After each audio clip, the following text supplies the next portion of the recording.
Production function বা উৎপাদন অপেক্ষক। উৎপাদন অপেক্ষক বলতে কি বুঝো? উৎপাদন অপেক্ষক জানার আগে আমরা জেনে নেই অপেক্ষক কাকে বলে। স্বাধীন চলক এবং অধীন চলকের মধ্যে যে সম্পর্ক তার গাণিতিক প্রকাশকেই অপেক্ষক বলে। এখন উৎপাদন অপেক্ষক কাকে বলে? উৎপাদন এবং উপকরণের মধ্যে যে সম্পর্ক তার গাণিতিক প্রকাশকেই উৎপাদন অপেক্ষক বলে। আবার বলি, লিখে নাও। উৎপাদন এবং উপকরণের মধ্যে যে সম্পর্ক তার গাণিতিক প্রকাশকেই উৎপাদন অপেক্ষক বলে। তাহলে একটা উৎপাদন অপেক্ষকের উদাহরণ দেই। উৎপাদন অপেক্ষক কিউ ইকুয়াল ফাংশন অফ এল কে। এখানে কিউ হলো উৎপাদনের পরিমাণ, কিউ সমান উৎপাদন, কিউ সমান উৎপাদন বা উৎপাদনের পরিমাণ। এল হলো শ্রমের পরিমাণ, শ্রমের পরিমাণ। আর কে হলো মূলধন, মূলধনের পরিমাণ।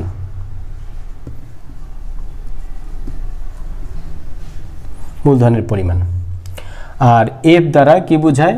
এফ হলো ফাংশন বা অপেক্ষক, অপেক্ষকের চিহ্ন এফ, অপেক্ষক।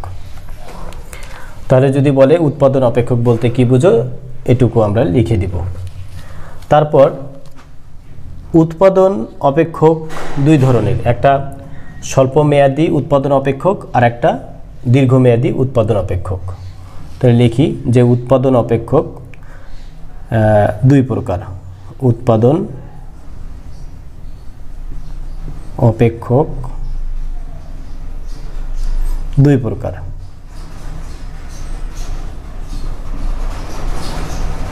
যথা এক নম্বর হলো স্বল্পমেয়াদী উৎপাদন অপেক্ষক, স্বল্পমেয়াদী, স্বল্পমেয়াদী, স্বল্পমেয়াদী উৎপাদন অপেক্ষক। আর দুই নম্বর হলো দীর্ঘমেয়াদী উৎপাদন অপেক্ষক, দীর্ঘমেয়াদী, দীর্ঘমেয়াদী উৎপাদন অপেক্ষক। এখন স্বল্পমেয়াদী উৎপাদন অপেক্ষক আর দীর্ঘমেয়াদী উৎপাদন অপেক্ষক জানার আগে একটা বিষয় জেনে নেই যে স্থির উপকরণ কাকে বলে আর পরিবর্তনশীল উপকরণ কাকে বলে। উৎপাদনের ক্ষেত্রে যে সকল উপকরণ পরিবর্তন করা যায় বা পরিবর্তনশীল সেগুলোকে বলে পরিবর্তনশীল উপকরণ। আর উৎপাদনের ক্ষেত্রে যে সকল উপকরণ স্থির থাকে সেগুলোকে বলে স্থির উপকরণ। এখন আসি যে স্বল্পমেয়াদী উৎপাদন অপেক্ষক কাকে বলে। যে উৎপাদন অপেক্ষকের ক্ষেত্রে স্থির উপকরণ এবং পরিবর্তনশীল উপকরণ বিবেচনা করা হয় বা স্থির উপকরণ এবং পরিবর্তনশীল উপকরণ থাকে, সেই উৎপাদন অপেক্ষককে স্বল্পমেয়াদী উৎপাদন অপেক্ষক বলে। তাহলে স্বল্পমেয়াদী উৎপাদন অপেক্ষক হলো কিউ ইকুয়াল ফাংশন অফ এল কে বার। এখানে কে বার দ্বারা বোঝাচ্ছে ক্যাপিটালগুলো স্থির থাকবে আর লেবার বা শ্রম পরিবর্তনশীল হবে। আর দীর্ঘমেয়াদী উৎপাদন অপেক্ষক কাকে বলে? যে উৎপাদন অপেক্ষকে সকল উপকরণ পরিবর্তনশীল তাকে দীর্ঘমেয়াদী উৎপাদন অপেক্ষক বলে। তাহলে দীর্ঘমেয়াদী উৎপাদন অপেক্ষকটা লিখি Q equal function of labour capital. এখানে লেবার ক্যাপিটাল সবগুলোই পরিবর্তনশীল। এখন স্বল্পমেয়াদী উৎপাদন অপেক্ষক এবং দীর্ঘমেয়াদী উৎপাদন অপেক্ষকের পার্থক্য তিনটা পার্থক্য আছে। একটা হলো আমরা সংজ্ঞাটা দিব যে স্বল্পমেয়াদী উৎপাদন অপেক্ষক কাকে বলে। আমরা লিখব যে উৎপাদন অপেক্ষকে স্থির উপকরণের সাথে পরিবর্তনশীল উপকরণ থাকে তাকে স্বল্পমেয়াদী উৎপাদন অপেক্ষক বলে। আবার যে উৎপাদন অপেক্ষকের ক্ষেত্রে সকল উপকরণ পরিবর্তনশীল তাকে দীর্ঘমেয়াদী উৎপাদন অপেক্ষক বলে। এক নম্বর হলো পার্থক্যের ক্ষেত্রে সংজ্ঞাটা দিলাম। তারপর আমরা দিব যে এই যে উৎপাদন অপেক্ষক লিখে দিব যে স্বল্পমেয়াদী উৎপাদন অপেক্ষক, তারপর এইটা দিব যে দীর্ঘমেয়াদী উৎপাদন অপেক্ষক হলো। তারপর আরেকটা লিখে দিব যে স্বল্পমেয়াদী উৎপাদন অপেক্ষকের ক্ষেত্রে পরিবর্তনশীল উপকরণ অনুপাত বিধি কার্যকর। কি কার্যকর? যে পরিবর্তনশীল উপকরণ অনুপাত বিধি। পরিবর্তনশীল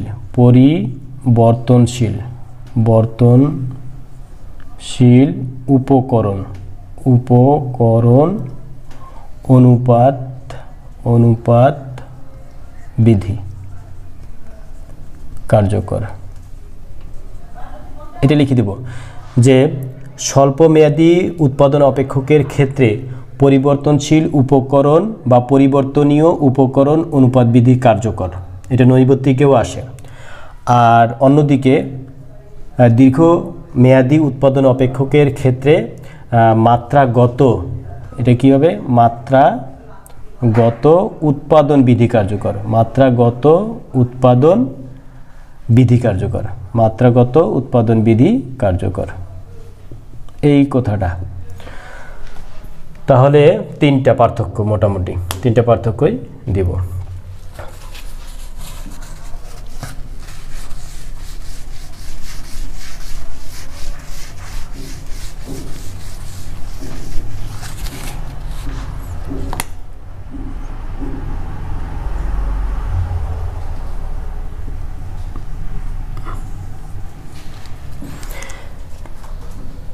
টিপি, এপি, এমপি অর্থাৎ total production, average production, marginal production, মোট উৎপাদন, গড় উৎপাদন এবং প্রান্তিক উৎপাদন বলতে কি বুঝো?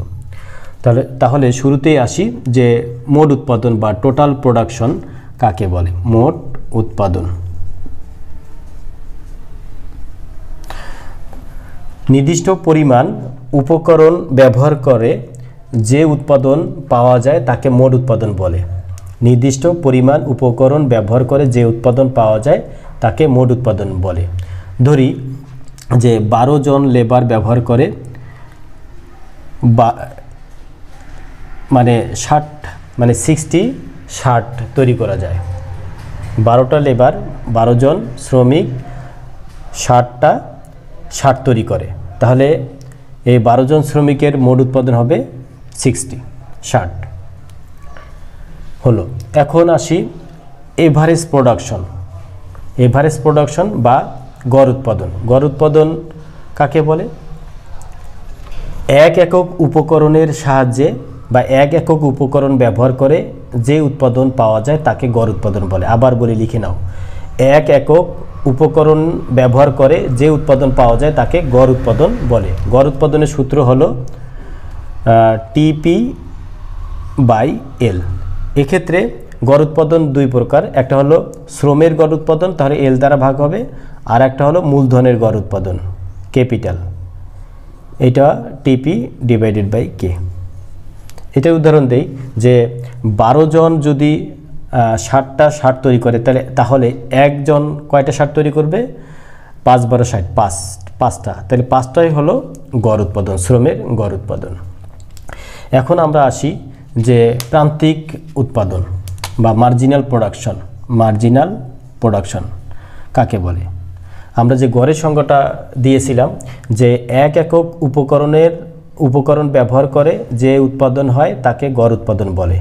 এখানে এইটাই সংজ্ঞাটাই দিব, শুধু অতিরিক্ত কথাটা লাগাবো যে অতিরিক্ত এক একক উপকরণ ব্যবহার করে অতিরিক্ত যে উৎপাদন পাওয়া যায় তাকে প্রান্তিক উৎপাদন বলে। আবার বলি, অতিরিক্ত এক একক উপকরণ ব্যবহার করে অতিরিক্ত যে উৎপাদন পাওয়া যায় তাকে প্রান্তিক উৎপাদন বলে। প্রান্তিক উৎপাদনের দুই প্রকার, একটা হলো শ্রমের প্রান্তিক উৎপাদন আর একটা মূলধনের প্রান্তিক উৎপাদন। তাহলে শ্রমের প্রান্তিক উৎপাদন হলো MPL = del TP/del L, অর্থাৎ মোট উৎপাদনের পরিবর্তন ভাগ মোট শ্রমের পরিবর্তন।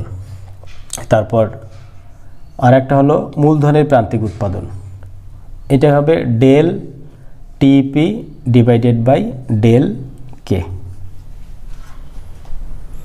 এটা তাহলে আমরা মোট উৎপাদন, গড় উৎপাদন, প্রান্তিক উৎপাদন জানলাম।